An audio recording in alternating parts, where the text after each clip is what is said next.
अपनी कुश्ती को त्यागती हूँ और मैं आज के बाद कभी भी आपको मां नहीं दिखूंगा।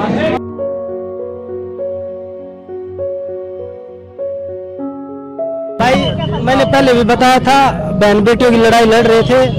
जो सम्मान हमें देश ने दिया है उस सम्मान के साथ मुझे लगता है कि हम बेटियों को सम्मान नहीं दिला पाया, तो मुझे लगा कि मैं इस सम्मान का हकदार नहीं हूँ, इसलिए वापस करने आया था। जिसको संदेश लेना हो वो संदेश ले। दबदबा था, दबदबा रहेगा।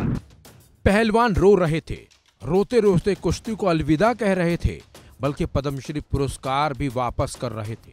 बीजेपी सांसद और कुश्ती संघ के पूर्व अध्यक्ष पहलवानों को इशारों इशारों में धमकी दे रहे थे।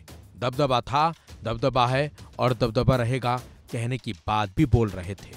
लेकिन कहते हैं दबंगई ज्यादा दिनों तक नहीं चलती है, या फिर यूं कहें कि जिन पहलवानों ने इंसाफ मिलने की उम्मीद खो दी थी, उन पहलवानों को एक बार फिर इंसाफ की उम्मीद जगी है।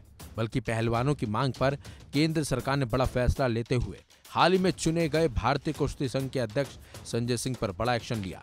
और तो और खेल मंत्रालय ने पूरी फेडरेशन को निलंबित करने का आदेश तक जारी कर दिया।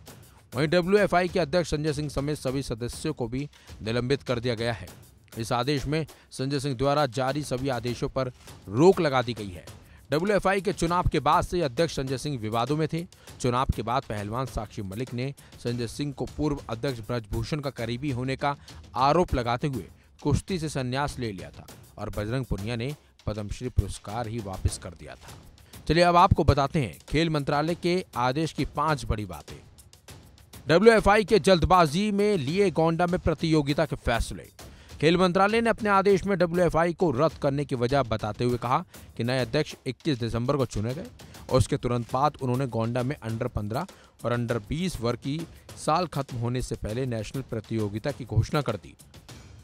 ये घोषणा जल्दबाजी में की गई। प्रतियोगिता में हिस्सा लेने वाले पहलवानों को इसकी ना पर्याप्त सूचना दी गई और न ही WFI के संविधान के प्रावधानों का पालन किया गया।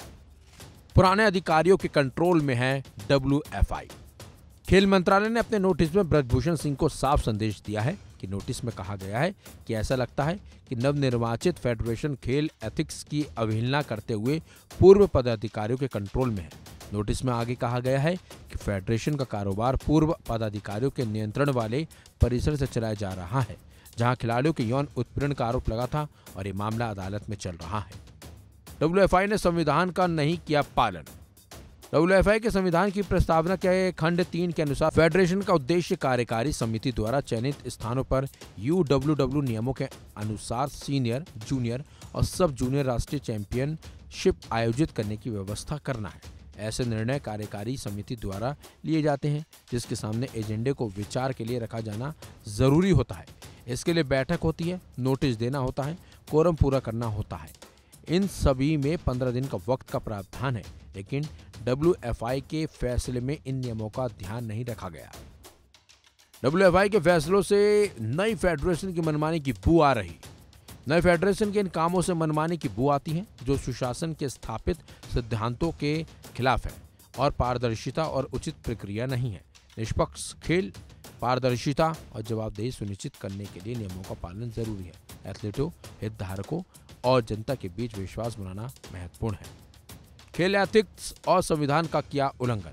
खेल मंत्रालय ने कहा है कि WFI के नवनिर्वाचित निकाय द्वारा लिए गए फैसले स्थापित कानूनी और प्रक्रियात्मक मानदंडों के प्रति घोर उपेक्षा दर्शाते हैं, जो WFI के संवैधानिक प्रावधानों और राष्ट्रीय खेल विकास संहिता दोनों का उल्लंघन करते हैं। फिलहाल इस खबर में बस इतना ही। अपडेट्स के लिए बने रहिए वन इंडिया हिंदी के साथ।